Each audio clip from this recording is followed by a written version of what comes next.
안녕하세요. 오늘 저희가 좀 깊이 들여다볼 자료는요. 글 굽는 계란빵이라는 필명. 이거 참 재미있죠? 이 필명으로 활동하시는 작가님 인터뷰예요. 네, 평범한 직장인이신데 어떻게 블로그 쓰고 전자책도 내고 또 웹소설까지 정말 여러 가지를 하고 계신 엔잡러 작가님이시거든요. 그 이야기를 한번 따라가 보죠. 아, 네. 이게 특히 쓰는 삶을 이제 막 시작하시려는 분들이나, 음, 혹은 시작은 했는데 좀 어떻게 계속해야 할지 고민인 분들 있잖아요. 그런 분들께는 정말 현실적인 그런 영감을 줄 수 있는 자료가 될 것 같아요. 아, 직장 다니면서 글 쓰는 게 이런 거구나. 그 동력은 어디서 나올까? 이런 걸 좀 생생하게 볼 수 있거든요. 맞아요. 글 굽는 계란빵이라니 필명부터 뭔가 이야기가 있을 것 같잖아요. 어떻게 이런 이름이 만들어졌는지, 그리고 또 어떻게 보면 두 개의 삶이죠. 일과 글쓰기. 이걸 어떻게 꾸려가시는지 바로 한번 살펴보겠습니다. 작가님이 계란빵을 진짜 좋아하셨대요.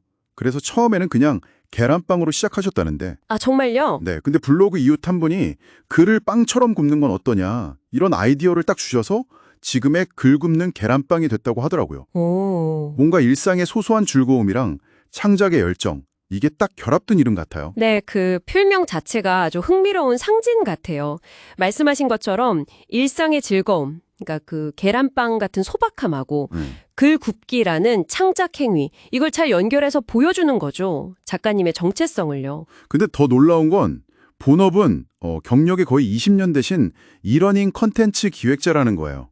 9시 출근, 6시 퇴근. 그야말로 평범한 직장인이시죠. 네, 그쵸. 본인 스스로도 약간 고인물이다 이렇게 표현하실 정도로 안정적이긴 한데 뭐랄까 때로는 좀 매너리즘도 느낀다고 솔직하게 말씀하시더라고요. 아, 네, 그럴 수 있죠. 오래 하다 보면. 네.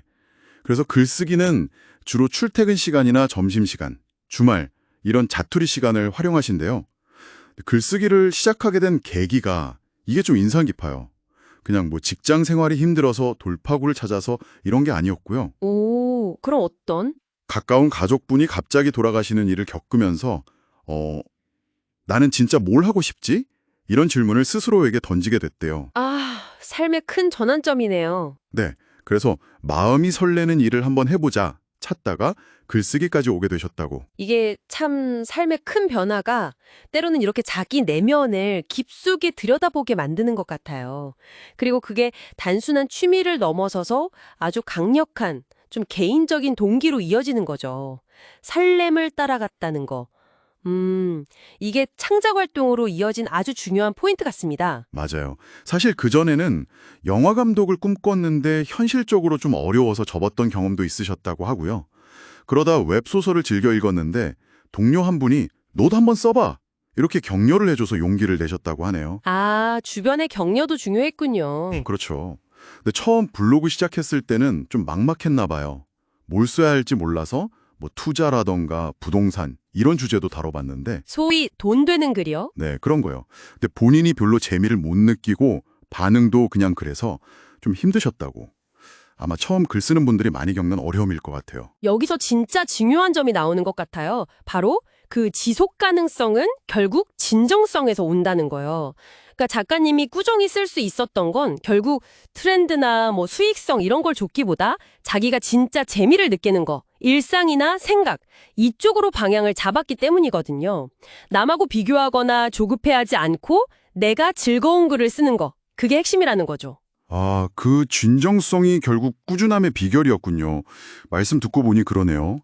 그 후로는 뭐 공저로 책도 내보시고 브론치 작가라고 글쓰기 플랫폼 있잖아요. 거기 작가에도 도전하시고 또 웹소설도 연재하시면서 이런 피드백을 통해 성장하는 경험이 정말 중요했다고 강조하시더라고요. 네네. 심지어는 자기 부족함을 드러낼 용기도 필요하다고 하셨고요. 피드백이 성장에 꼭 필요하긴 한데, 근데 또 특히 웹소설처럼 독자랑 바로바로 소통하는 장르에서는 그 반응 하나하나에 너무 휘둘리지 않는 것도 중요해요.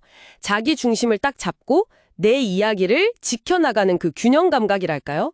피드백은 받아들이되 막 이리저리 끌려다니진 않는 거. 그게 참 어렵지만 중요하죠. 맞아요.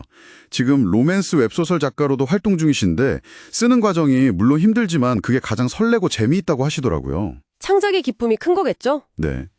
근데 캐릭터에 깊이 몰입하고 또 독자 반응 살피면서 이야기 끌어가는 게 생각보다 쉽지는 않다고도 하셨어요. 그렇죠. 웹소설은 아무래도 대중 독자들의 취향을 고려해야 하니까요.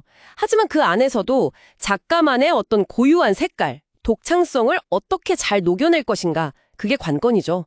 어쩌면 그 균형점을 찾아가는 과정 자체가 창작의 큰 부분이 아닐까 싶네요. 그리고 웹소설 쓰기에 도전하고 싶은 분들께 해주신 조언이 아주 현실적이었어요. 저도 인상 깊었는데 어떤 조언이었나요? 첫째는 쓰고 싶은 장르를 진짜 많이 읽어서 익숙해져야 한다. 네, 비본이죠. 인풋이 중요하니까. 둘째는 완전히 새로운 걸 창조하려고 하기보다 자기 경험이나 이미 아는 지식을 활용해라. 이 인터뷰하신 분이 수의사셨는데 그 전문 지식을 살려서 써보라고 제안하시더라고요. 오, 좋은 접근인데요. 자기만의 무기가 될 수 있겠네요. 네. 그리고 마지막 셋째는 뭐 대단한 상상력이나 재능이 없어도 괜찮다. 평범한 사람도 충분히 도전할 수 있다. 이런 격려였어요. 아, 그 말이 참 힘이 되네요. 네.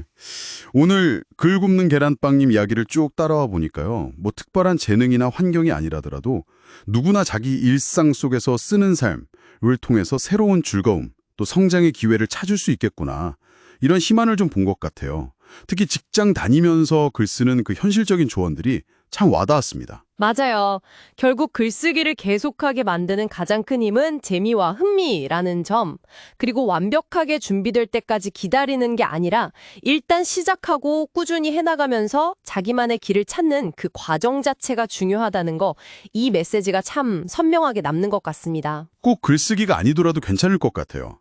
지금 이 방송을 듣고 계신 당신의 마음을 설레게 하는 일은 뭔가요? 오늘 당장 아주 작은 한 걸음이라도 괜찮으니까요. 그 설렘을 향해서 한번 내딛어 보는 건 어떨까요? 어쩌면 당신의 삶에도 새로운 이야기가 시작될지 모릅니다. 다음 분석에서도 여러분의 지적 호기심을 채워드릴 수 있는 흥미로운 자료로 다시 찾아뵙겠습니다.